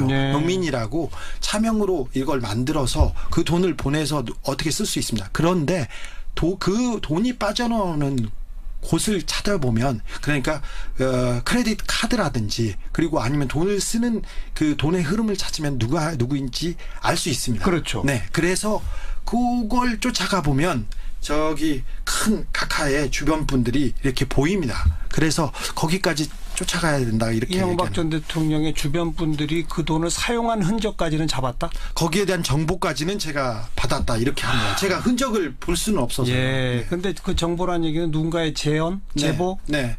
공신력 있고 누가 믿을 만한 사람. 만약에 이명박 대통령 측에서 소송을 걸어주면 재판 과정에서 나올 수도 있는 부분이라고 생각합니다. 4대강에도 그런 게 있나요? 지금 쭉 언급해 주는 걸 보면은 해외 투자, 자원개발 투자 뭐 이런 건들을 몇 가지 얘기해 주신 것 같은데. 4대강은 기본적으로 건설 회사들이 나눠서 이렇게 담합을 해서 그것까지는 다 나왔죠. 다 담합을 해서 나눴는데 이거는 대기업들에서 흘러간 돈이었기 때문에 굉장히 찾기 어려웠어요. 4대강에서는 그래서 기업에서 빼낸 돈의 흔적은 저도 그 흔적을 찾지는 못했고 4대강이 이렇게 흐르는 강 주변에 중간중간에 그 항구를 지으려고 했어요. 그러니까 거기에 큰 도시나 큰 상업시설이 생기겠죠. 그 주변을 이명박 대통령 주변 사람들이 집중적으로 사들였습니다. 그래서 그거를 그 주변에서 그런 그 이명박 대통령 친인척 중에 어디 누구 명의로 샀다는 그 증언까지는 가지고 있는데 네. 제가 그거를 밝히려고 등기부등본을 한 500만 원, 1000만 원어치 떼어가지고 했는데 친인척까지는 제가 아직까지는 확인을 하지 못했어요. 그런데 증언도 있고요. 그걸 제가 찾다가 못 찾고 내곡동 땅을 찾았습니다. 그렇게 맨 땅에 헤딩하는 식으로의 등기부등본을 해서. 예. 그래서 근데 그것도 4대강 사업이라는 것이 있다라고 하는 네. 정보를 이용해서 네. 좀 이제 밝으신 아무래도 그 이명박 대통령 주변 분들은 네. 이제 밝으신 분들이 많을 네. 테니까 4대강 사업이 진척되면 여기 땅값이 오르겠네. 네. 그건 미리 사둬야지. 네. 그럼 그분들이 재테크했을 수도 있는 거잖아요. 이명박 대통령 제가 취재한 바입니다. 이거는 네, 제가 취재한 바입니다. 이명박 대통령은 그 땅에 친척이 산 땅에 30년 동안 뭐 등기를 걸어놓는다든가 다른 사람 이름으로 그리고 가압류를 1,000원, 10,000원 이런 식으로 자기 흔적을 남깁니다. 그런데 그게 그분 이름은 아니죠. 근데 저는 이명박 친인척들 땅 중에 그렇게 가압류 30년 동안 그리고 소액 가압류가 걸려있는 땅은 다 이명박 대통령 거라고 생각합니다. 그런데 예. 이 부분을 증명할 수 있는 내용과 자료도 일부는 가지고 있습니다. 아무튼 대체로 확증까지 가지는 못했으나 의심이 가는 대목들까지는 네. 모아서 네. 이걸 사회에 알리고 네. 국민들이 관심을 갖고 네. 그래서 관심이 고조되면 공권력을 가진 수사기관이 네. 제대로 수사해보자 예, 이런 수사에 거죠. 나서기까지 하는 게 저의 목표라고 생각해서 지금 책도 냈고요. 그래서 하고 여기서는 그냥 주진우 기자의 어떤 추정이라 할 수도 있는데 네. 그 비자금 규모가 도대체 얼마나 되는 거예요? 제가 그 비자금을 쳐다보지 못했고 계좌를 보지 못해서 말할 수는 없는데 대통령의 측근한테 얘기했습니다. 그 돈을 만지거나 볼 수도 있는 사람 비서였으니까 그런 사람한테 물어봤는데 제가 두 사람한테 물어봤는데 한 분 물어봤는데 그럼 주 기자는 얼마나 될 것 같아? 그렇게 얘기해서 처음에는 한 1, 2조 이렇게 생각했는데 나중에 취재할수록 늘어나서 나중에 말했을 때는 제가 한 30조 되는 것 같습니다. 그랬더니 그 이명박 대통령의 측근이 그래도 지금까지 본 사람 중에 제일 가까운 것 같아 이렇게 얘기합니다. 그리고 어떤 다른 분은 한 10조 정도 된다고 하는데 이명박 대통령의 회사로 의심되는 다스는 뭐 이명박 대통령의 회사입니다. 사실은. 근데 이 다스가 2000년대 초반에 해도 한 2천억 3천억 정도의 재산 가치가 됐었어요. 그리고 매출액도 1,000억 정도 이렇게 됐었는데 예. 지금은 매출액이 3조대고 10조 원 이상의 자산 가치를 가진 회사가 됐습니다. 그래서 이런 회사 그리고 이상득, 이지영 씨 그리고 그런 친인척 이상득 씨는 형이죠. 이지영 씨는 큰형의 그 아들입니다. 이상득 씨의 아들. 그러니까 네. 조카군요. 이명박 대통령. 맥커리에 계시다가 골드만삭스에 있다가 싱가포르로 갔는데 이분은 이명박 대통령의 자금을 관리한다고 의심받는 분입니다. 그리고 뭐 이상은 씨 큰형이라 이기선 씨 그 범 가족들을 다 합해보면 저는 30조 정도 된다고 저는 추정합니다. 왜 그렇게 돈에 집착을 했을까요? 저도 놀라운 것이 이분은 돈에 대해서는 물러섬이 없어요. 이분이 이미 어마어마한 자산가고 네네. 대통령까지 했고 네. 검소하신 분이 부족함이 없잖아요. 네, 부족함이 없어요. 식당에 가면 4명이 가면 꼭 2인분씩 시키세요. 개고기집에서 2인분 시켜가지고 항상 그 주인을 그 당황스럽게 했던 그런 분이고 그런데 돈은 140억을 아까 김경준 씨의 계좌로부터 이렇게 돌려받았는데 2011년도에 그러니까 이명박 대통령 재임 시절에 그때 공권력을 통해서 외교부를 통해서 그 돈을 돌려받았어요. 그런 걸 보면 그 돈을 받으면 BBK가 관련이 있다는 게 분명해지는데도 그 돈을 포기하지 못하는데 이거는 천성인 것 같습니다. 제가 보기엔 이명박 대통령 주변에서는요. 돈에 대해서는 절대 물러서지 않고 돈을 버는 것에 맛이 들어가지고요. 그래서 돈 버는 재미에 다른 생각을 안 하시는 것 같습니다. 그 측근으로부터 대략 비슷하다라고 네. 추정된 게 네. 30조. 그러나 네. 그거는 그 일가 전체를 네, 그렇습니다. 말하는 것이고 거기에는 지금 뭐 버젓하게 가고 있는 기업체들도 포함되어 있는 것이다. 네, 그렇습니다. 단순히 그냥 무슨 조수 해피처의 비밀 계좌 이것만은 아니로군요. 네네, 뭐 거의 전체 규모로 보면 전체 규모는 그 정도 된다고 봅니다. 라고 의심하고 있다. 네, 그렇습니다. 예. 네. 계속 아직 그 확증이 없는 의심 수준이어서 특별히 여기서는 그렇게 해야 됩니다. 방송에서 나가면 여기까지 소송 당하면 제가 좀 미안하지 않습니까? 그럼 뭐 이명박 전 대통령도 관련돼서 최근에 시끌시끌한 게 국정원의 댓글 부대 그 규모나 숫자 네. 이런 게 뭐 아직 그것도 확인된 바는 아닙니다만은 새롭게 국정원 적폐청산 태스크포스 팀에서 밝혀냈잖아요. 네, 그렇습니다. 근데 여기도 주진우 기자가 무슨 역할을 했어요? 아니, 그런 건 아니고요. 이명박 대통령이 계신 곳은 제가 취재를 열심히 하고 있습니다. 그래서 댓글 관련돼서 아르바이트 3천 몇백 명한테 이렇게 했다고 이런 내용도 있는데 앞으로는 국정원에서 화이트리스트, 그러니까 자기네들 도와주는 건전단체라고 말합니다. 예, 예. 그 사람들은 건전단체라고 말하는데 보수단체에 돈을 매달 돈을 줬어요. 거기에 있는 어떤 사람들한테도 돈도 주고 변희재 씨한테도 매달 돈을 주고 그다음에 수구단체들한테 돈을 줬는데 그 부분이 앞으로는 조금 더 문제가 될 거라고 생각합니다. 그 책을 가지고 네. 뭐 OST도 만든다고요? 네, OST가 나왔습니다. 네, 만들어졌습니다. 가수 이승만 씨가 예. 그분이 좀 정의로워서요. 그리고 정의롭고 그분이 사회적인 발언을 하게 된 게 이명박 대통령의 악행을 보고 그랬다고 하는데 그분이 제가 이명박을 추격하는 이 부분에 굉장히 안쓰럽게 생각하고 도와주는데 제가 책 내는 걸 보고 그걸 보고 자기가 OST를 만들었습니다. 북 OST인데 아마 전 세계 최초일 겁니다. 그러니까요. 오리지널 사운드 트랙이 OST잖아요. 네. 그거는 영화에 들어간 영화나 드라마에 음악이잖아요. 네. 북 OST라는 게 있어요. 네, 북 OST 잘 모르겠습니다만 이번에 처음 만들었습니다. 이 책 내용을 알려주는 노래 이런 겁니까? 책 내용이기도 하지만 그 이명박 대통령이 우리 그 사회를 어떻게 생각하는지 그런 내용입니다. 이름은 돈의 신인데요. 뭐 첫 줄은 그렇습니다.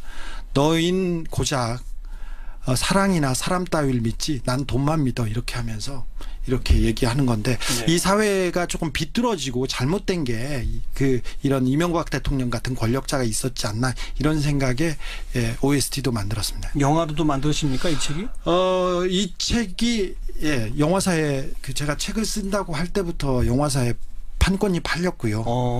다큐멘터리도 나옵니다. 예. 제가 이명박 대통령에 대한 칭송은 계속하고 있어서 국민들한테 좀 환기시키려고 여러 가지 작업을 하고 있습니다. 그럼 이 책이 이명박 추격기 완결판이 아니로군요. 네, 시작입니다. 시작판이로군요. 네, 이제 제가 이렇게 열심히 뛰어다녔는데 제가 실패했습니다. 알겠습니다. 하지만 더 하겠습니다. 더 해서 이제는 앞으로는 성공해 보겠다. 네. 시사인의 주진우 기자였습니다. 고맙습니다. 감사합니다. 정보를 분석할 수 있는 시스템을 갖다 놓은 게 낫죠. 그렇죠. 그 요원들 나가고 그 수공업적으로 그 정보 가져오는 것보다도 소리를 하는 거죠, 도대체. 아날로그식으로 일을 하는 거죠. 예. 최근 국가정보원의 적폐청산 태스크포스 활동이 관심을 끌고 있죠. 특히 이명박 정부 시절에 국정원에서 이른바 민간인 댓글 부대를 운영했다는 발표가 있은 후에 정치권에서는 이 기회에 적폐청산을 확실히 해야 된다. 아니다.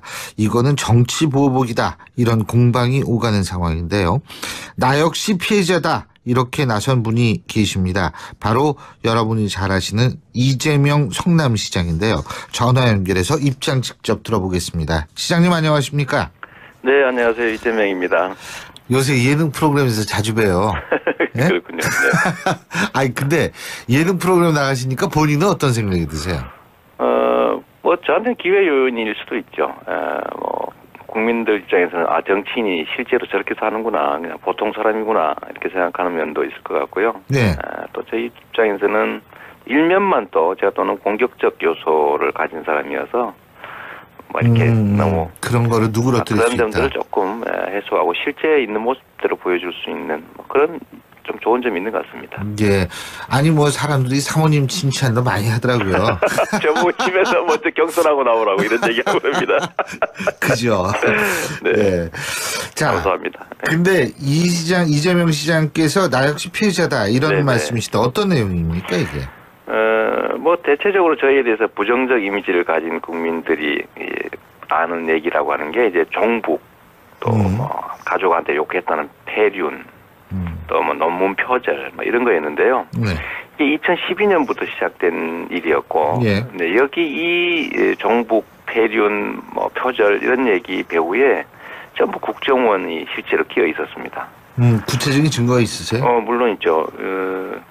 첫째로 이게 시작된 것이 2012년이었는데 네. 그때 당시 통진당 수사가 시작된 시점이었는데요. 저희 가족한테 국정원 직원 김 과장이라는 친구가 이제 접근을 해가지고 예. 가족 분란을 만들어냈죠. 저희 형님한테 이재명이 간첩 30명하고 9월 말까지 구속된다. 뭐 간첩이다. 뭐 이렇게 얘기를 하는 거죠. 그러니까 우리 형님은 그 말을 100% 믿고 이제 국정원에 계속 출입하고 이러면서 저를 이제 종북 시장이다. 북한을 추종하는 시장이다. 이런 식으로 대대적인 공개적 공격을 시작해서 집안 분란이 생겨나서 결국은 뭐 아주 안 좋은 일이 벌어졌죠. 그게 또 뭐 대대적으로 문제됐고요. 또 하나 이제 이게 뭐 종북 폐륜 뭐 시작이 됐던 겁니다. 또 하나는 이제 좀 전에 말씀드린 2012년부터였고 2013년에는 이제 논문 표절 얘기가 이제 문제가 되기 시작했는데 석사학위 논문이죠. 그 석사학위 논문을 가지고 국정원에 이제 그 사람은 제가 이름을 압니다. 김 XX라고 하는 이 국정원 직원이 이제 해당 대학에 가가지고 이 논문 표절 이거 문제를 왜 해결을 안 하냐, 빨리 취소해라, 뭐 이런 취지 압력을 가했고요. 근데 그건 뭐 녹음도 돼 있죠. 근데 그 후에 제가 최근에 제가 이제 뭐 이거 별로 문제 없는 논문이다라는 최종 통보를 받았는데 대학에서 그 사이에 제가 하나 또 새롭게 알아낸 사실이 뭐냐면 이 해당 대학에서 회의록, 뭐 학칙 이런 것들을 막 조작을 했더라고요. 조작을 해서 예. 심사할 수 없는 뭐 논문을 심사했다고 하고 또 학칙을 저 때문에 바꿨다가 또 바꾸고 막 이런 행위가 드러나서 결국은 학교가 자기 졸업생을 공격을 한 건데 그럴 이유가 없지 않습니까 보통 서류 조작까지 해가면서. 그래서 요거를 제가 공개적으로 곧 문제 삼을 생각인데 요거를 보면 해당 대학이 국정원의 압력 때문에 어쩔 수 없이 강요받았던 정황이죠. 서류 조작까지 해가면서 국정원이 논문 표절로 밀어붙였고 해당 대학은 근거도 없이 뭐 표절로 곧 취소할 것이다라는 언론 플레이까지 해가면서 뭐 학칙 만들어내고 또 고치고 회의록 만들고 이런 것들을 했던 걸 보면 국정원이 배후에서 심각한 압력을 행사했던 걸로 생각이 됩니다. 지금 국정원 TF에서 그럼 이 부분 조사하고 있는 것으로 알고 계세요? 저는 일단 이 자료들을 국정원 TF로 보냈죠. 뭐 국정원 TF에서 판단할 텐데 조사해야죠. 있을 수 없는 일 아닙니까? 근데 여기 좀 근본적인 뿌리를 보면 2011년 정도에 청와대가 성남시를 석 달간 내사하고 뭐 40쪽짜리 보고서를 만들어서 당시에 임태희 비서실장이 이명박 대통령한테 직접 직보했다라는 그런 보도라고 생각하거든요. 역대 대통령이 계속 처음에는 안 하겠다고 그러면서 자꾸만 유혹을 느끼는 거예요. 예. 그렇게 민주화 인권에 충실했던 김대중 대통령조차도 나중에 이제 이 도청 문제 옹매였단 말이에요. 그래서 이번에 완전히 끌어버리는 계기가 되기 위해서라도 철저하게 조사가 돼야 되고 예. 또 한 가지는 지금 이 정도 국정원이면 사실은 일을 제대로 하는 게 아니라 아주 촌발 날리는 거거든요. 다 드러나는 거거단 말이에요. 그렇죠. 그럼 외국에서 우리 국정원, 한국의 최고 정보기관을 판단할 때 도대체 쟤들은 어떤 수준이냐. 쟤들하고 우리가 협의를 해야 되냐. 그러니까 국가 안보나 국가 안위를 위해서도 도저히 이렇게 수준이 안 되는 짓을 하고 있는 정보기관이 도움이 안 된다는 거예요. 아마 제가 보기에는 이 정도 수준이면 웬만한 우방국의 정보기관이 니들하고는 정보공유가 좀 곤란하다. 아하. 니들 알아서 해라. 거의 이 수준이라고 봐야 되는 거예요. 그러니까 그렇게 보니까 심각하네. 적폐를 청산하는가 동시에 국정원이 제대로 된 역량과 역할을 할 수 있게 해서도 이번에 분명히 정리를 해야죠. 국정원이라고 하면은 보통 다른 나라 그 정보기관하고 정보공유를 하잖아요. 그럼요. 근데 이런 사건을 보면은 신뢰가 완전히 떨어졌다? 떨어진 정도가 아니라 뭐 같이 못할 것 같아요. 그러니까 정치나 선거에 개입을 해도 좀 수준 높게 해야지. 무슨 댓글 부대 이런 진짜 치졸하게 짝이 없는 방식으로 이제 하고 앉았고. 그래서 궁금한 게, 자, 국정원이 국내 정치에 개입하지 않는다. 그럼 사람들이 이제 좀 헷갈리는 부분이 있어요. 그럼 정보 취합도 안 할 거냐? 그 어디에서 경계를 봐야 되는 거예요? 그러니까 간단한 겁니다. 그러니까 국정원 개혁이나 검찰 개혁이나 사실 복잡할 거 없어요. 대통령이 권력자가 야 검찰 너 내 눈치 보지 말고 니네들 일 그냥 똑바로 해. 국정원 니네들 내 눈치 말고 일 똑바로 할 일 다 잘해. 그게 검찰 개혁입니다. 꼭 권력자가 개입을 하기 때문에 사적으로 이용하기 때문에 그게 저 이상하게 저 왜곡되고 이상한 일들 벌이고 그러는 거죠. 그러니까 결국 대통령 하기 나름입니다. 근데 이번에 지금 봉도사님 말씀에 조금 문제가 있는데요. 예를 들면 검찰이나 경찰에서는 범죄와 관련된 정보를 수집을 하는 겁니다. 국정원은 실제로 국가와 안위와 관련된 정보를 수집하는 거고 국정원이 예를 들면 뭐 정태근이라는 국회의원이 뭐 이런 거 발언 생각하고 있다더라. 지금 나와 있던 것처럼 뭐 손학규는 이렇고 우상호는 이렇고 안철수는 이렇고 그런 정보를 국정원에서 왜 취합을 해요? 국정원의 업무가 아니라는 거죠. 아니 이제 그 보통 기관의 국정원 요원들이 파견 나오잖아요. 그걸 왜 나오냐고요. 그 이번 파견 안 나오겠다 이제까지 그랬거든요. 사실은 IO라고 한 사람들이 그러니까 뭐 좀 센 데 가서는 들범 잡지만 약한 데 가잖아요. 그러니까 삼시사방에 다 가 있단 말이에요. 완전히 갑질하죠. 보건복지부에도 가 있고 지방의 자치단체도 하고 그러는데 그 사람들의 눈치를 왜 봐야 되냐고요. 근데 눈치를 보게 만들어요. 왜? 보고서를 이렇게 써가지고 여기 문제가 있는 식으로 보고서를 쓰면 국정원에서 취합해서 또 그거를 그중에 몇 개 골라가지고 청와대에 보낸단 말이에요. 그러니까 자기들이 전혀 자기들 할 일이 아닌데 예를 들면 공직자에 대한 감찰은 누가 합니까? 감사원에서 하면 되는 거예요. 그게 범죄다. 라고 감사원에서 고발하든지 범죄를 인식하면 경찰이나 검찰이 하든지 하면 되는 문제예요. 그러니까 재밌는 얘기가 국정원에서 서울시도 나왔을 거 아니에요? 그 사람하고 원세훈 이제 전 원장하고 친했을 거 아니에요? 서울시 오래 있었으니까. 5급입니다.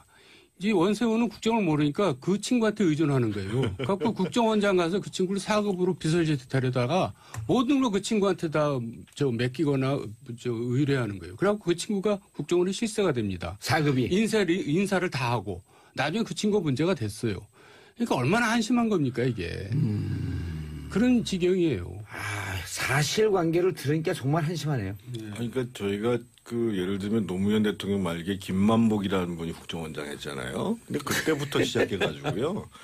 국정원의 수준이라는 게 도저히 상상하기 어려울 정도로. 그런 데에다가 왜 우리가 그건 1조 원에 가까운 예산을 들여가지고 그것도 상당수는 특수활동비라고 해서 어디다 쓰는지도 모르잖아요. 그렇죠. 이렇게 하면 안 되는 겁니다. 연 9천억 정도가 특수활동비인데 그중에 반이 국정원에 갔다는 거 아니에요? 그러니까요.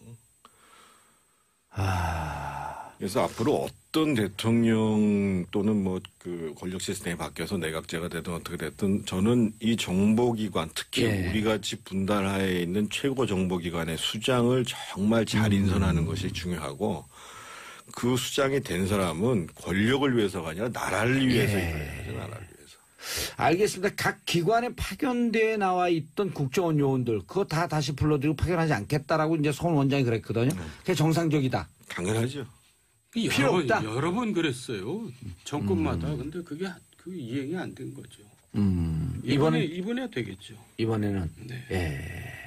여기 예를 들면 뭐 1년에 30억 썼다고 그러는데요. 그거 갖지 말고 이 컴퓨터 요즘 AI 시대인데 온라인에 제대로 그러니까 이제 비즈니스 마인드가 충실하시니까 성과가 중요하게 본 거죠. 그러니까 좋게 얘기하면 실용주의고 나쁘게 얘기하면 이 비즈니스적 성과주의 때문에 거기에 적절한가와 관계없이 사람들을 이제 갖다 쓰게 되는 건데 분명한 것은 특히 이제 이 원세훈 원장 문제도 마찬가지고 그 당시에 인권위원장 문제도 마찬가지고 적어도 우리가 이제 역사인식이라든지 소위 이제 민주주의 인권의식을 갖고 판단해야 될 문제에 대해서 상당히 그 의식이 결여돼 있었던 것은 분명하다고 봐야죠.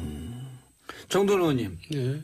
이게 반민주적이고 불법적이고 비상식적인 일들 아니에요? 네. 블랙리스트에도 개입됐고 민간인 불법 사찰, 댓글 부대 여론 조작. 블랙리스트는 이제 박근혜 정부 때 일이고. 예, 박근혜 정부 때 일이고. 네. 불법 사찰, 댓글 부대 이거 MB한테까지 갈까요? 어떻게 할까요? 이렇게 되면 수사 이제 그 TF팀에서 고발하겠다 그랬단 말이에요. 수사 의뢰하겠다 그랬고. 예. 이제 MB를 겨냥하고 싶겠죠. 현 정부는. 현 정부는 MB에 대해서 한이 맺혀 있잖아요. 그 노무현 전 대통령이 MB 정부 때 결국 수사받다가 서거하신 거 아닙니까? 예. 그러니까 이제 정치 보복이 없다고 말할 수는 없어요. 제가 볼 때는. 예. 그런데 이제 MB가 또 굉장히 뭐라 그럴까 신중하고 아주 뭐 좀 영리하다 그럴까? 그러니까 이제 빠져나갈 구멍 다 만들어 놓고 일하는 사람이에요. 그러니까 이게 직접 엮기에는 이렇게 쉽지는 않아 보여요. 그러니까 이제 흔히 하는 우리가 같이 일을 해봤지만은 책임은 다 밑에 사람한테 이렇게 넘기는 스타일이거든요. 근데 국정원장이 이걸 독단적으로 했다고 볼 수 있어요? 저는 결국은 이제 원세훈 전 원장이 어떻게 진술하느냐에 따라 달린 문제라고 보여지거든요. 그러니까 통상은 이런 일이 벌어지면 뭐 예를 들면 자기들이 결과적인 일한 거에 대한 보고서는 올리지만 뭐 이런 걸 협의하지 않는다라고 하면서 소위 이제 주군에 대한 의리를 지키려고 노력하는 게 통상의 관계라고 봐야죠. 예. 근데 이제 원세훈 전 원장이 어떻게 진술할 것인지에 대해서는 저희도 예측 불가다라고. 스타일을 잘 아시잖아요, 원세훈. 아니, 그러니까 지금 상황이 지금 스타일로만 판단하기가 어려운 상황이니까요. 근데 묘한 얘기가 두 개가 엇갈리는 얘기를 했어요. 한 번은 재판받을 땐 내가 독단적으로 한 일이다. 그러니까요. 근데 이제 최근에 와갖고는 이제 이 문건이 나오니까 국정원장이라고 하는 게 그렇게 혼자서 하는 일은 아니다. 그러니까 이번 재판에서는 결국은 이제 결심이 이미 된 상태고 예. 8월 30일 날 선고를 하게 그렇죠. 되잖아요. 예. 그래서 이 사건 자체를 추가로 기소하거나 할 수는 없어요. 왜냐하면 그 피의자의 반론권 문제가 부장이 안 되는 문제니까 예. 결국은 이제 이번 판결에 영향을 미치는 걸로 끝날 것이고 다만 별도의 이제 추가 기소라든지 기소. 뭐 이럴 때 이제 어떻게 할 것인가의 문제인데 저는 명료하게 뭐 대통령이나 청와대가 개입했다라는 증거가 나오지 않는 이상은 전직 대통령을 바로 조사하려고 하는 것 이거는 쉽지 않다. 쉽지도 않고 바람직하지 않다라는 거죠. 그러니까 예전에 과거에 우리 전직 대통령이 조사를 받은 사례가 많이 있지 않습니까? 그렇죠. 예를 들면 뭐 전두환 노태우 정부는 당연히 구속이 됐던 경우고 그리고 이제 노무현 대통령 그 수사하다가 문제가 됐던 건데 그래서 적어도 그러니까 이번에 예를 들면 박근혜 대통령은 명료하게 문제가 됐으니까. 그렇죠. 그래서 전직 대통령이 책임져야 될 명료한 자료, 증거가 나왔을 때는 불가피한 문제지만 그렇지 않을 때는 상당히 대통령에 대한 조사는 신중할 필요가 있다. 그리고 원세훈 전 국정원장도 바로 그렇게 직접적으로 증언하기는 쉽지 않을 것이다. 저는 뭐 그렇게 봅니다. 알겠습니다. 자, 샵 1035 단문 50원 장문 100원 보수의 품격 정도원 의원, 정태원 의원과 함께하고 계십니다. 한미라님, 국정원이 왜 이런 일까지 벌이는 건지 도저히 이해할 수 없습니다. 3304님, 정도님을 위해 고심한 삼행시를 올립니다. 정말로. 투말하면 잔소리. 언제나 바른말 정말로 따봉. 야, 따봉이다 정말. 삼행시 정말 잘 심했다. 팬클럽에서 보는 거 아니에요 이거? 알바인데요. 정도 댓글 부대요? 네. 예. 자, 2140님, 정태근 의원님, 곰돌이처럼 푸근해요. 정치쇼의 마성의 꿀성대.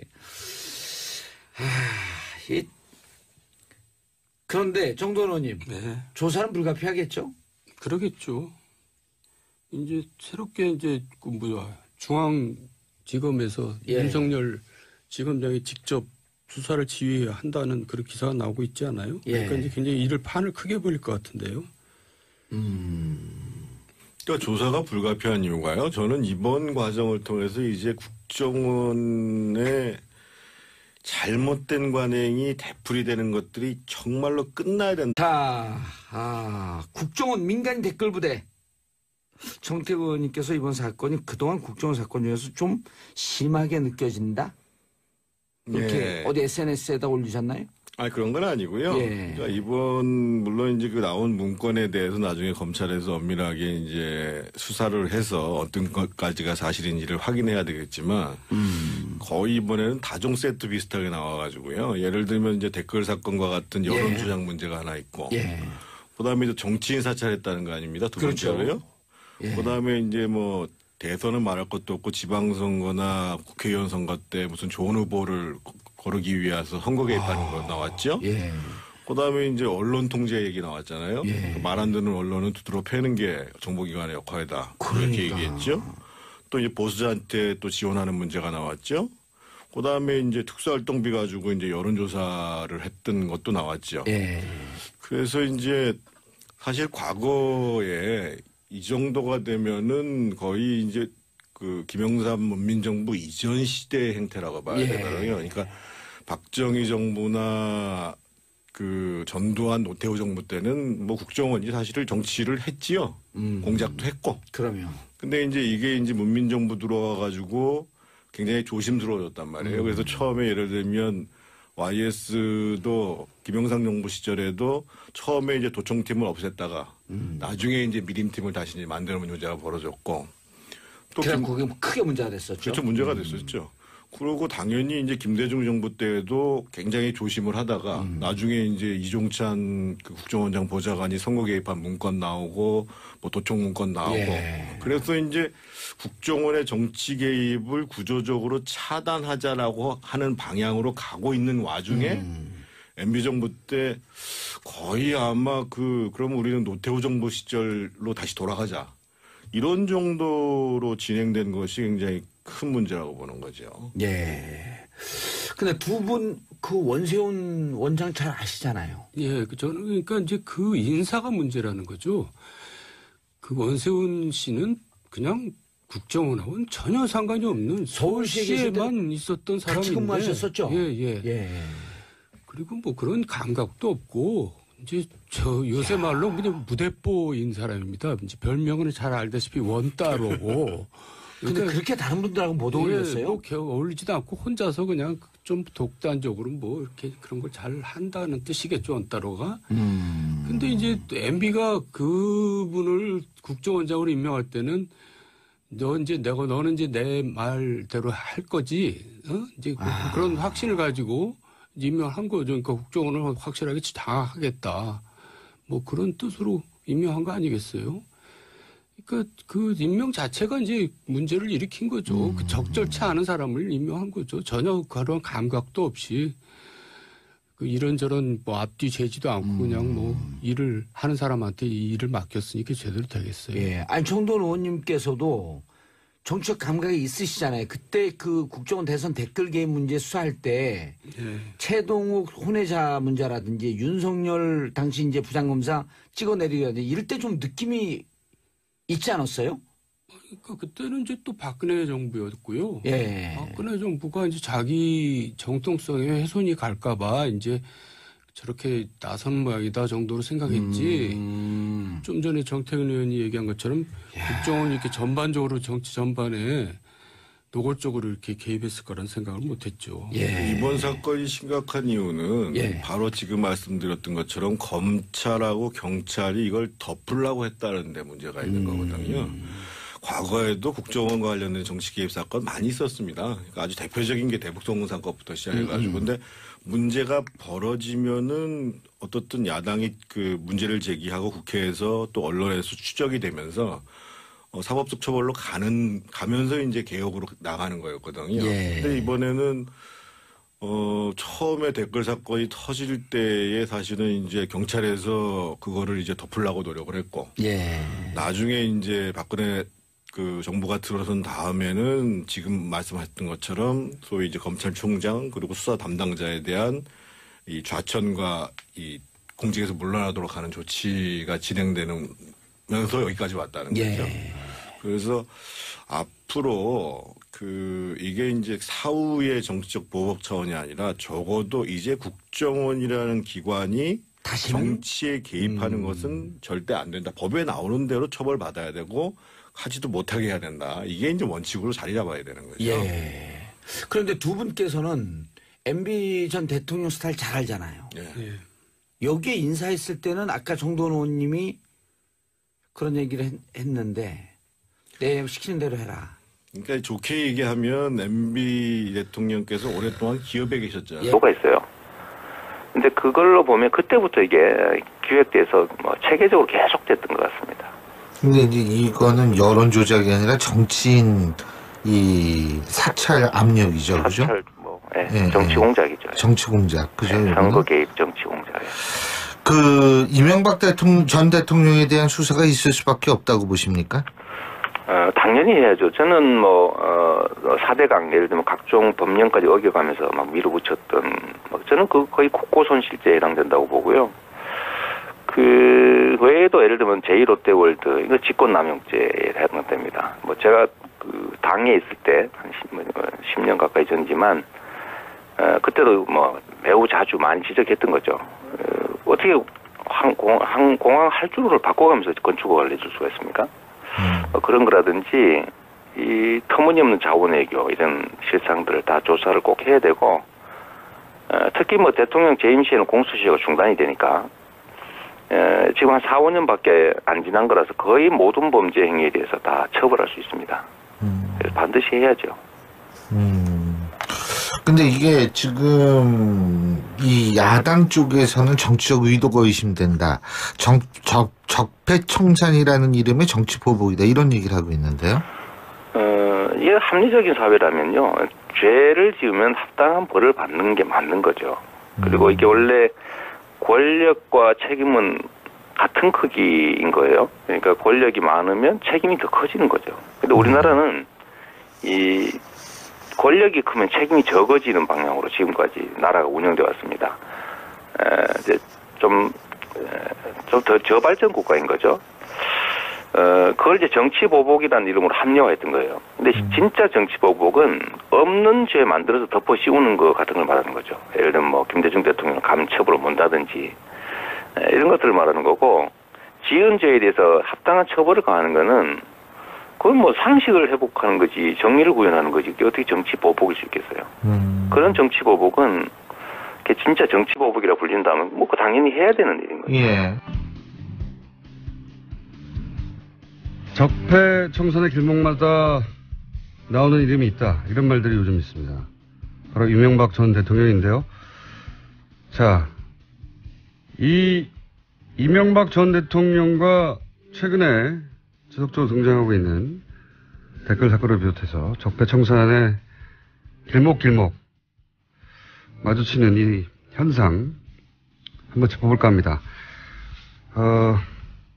저희가 이분을 소개할 때 이렇게 소개했었습니다. 이명박 정권 탄생의 1등 공신이었으나 그 혜택은 입지 못하고 집권 초기에 이미 밀려난 분이다. 네.